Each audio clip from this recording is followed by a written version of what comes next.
Queuing, also called as non-collision detection, allows you to manage your tickets better and improves the efficiency of the agents. It also reduces the turnaround time to resolve the tickets. Let us see how you can make the best of this feature. When you click on the Queued Messages menu, you as an agent will see this screen first. To get started, you need to click on the Start Queuing button. From now on, all actions that you take will be recorded by the system. For example, if your shift timings are from 9 a.m. to 5 p.m., then it will record the number of hours you are on the screen and the number of tickets you took action on, such as how many you classified, how many you responded, how many you resolved, and how many you closed.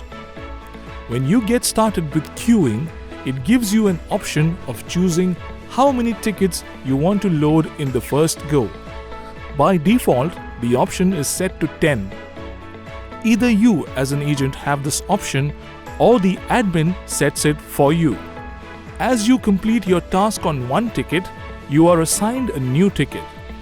Imagine there are 5 agents working at the same time.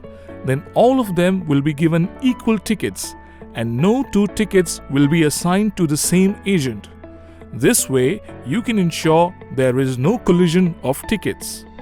Tickets can be distributed based on round-robin logic or depending on the expertise of the agents, or depending on the user who has raised the ticket, or if any ticket is approaching the SLA deadline. The queuing algorithm decides this and assigns you the tickets. And finally, there are detailed reports on queuing for agents as well as the whole team.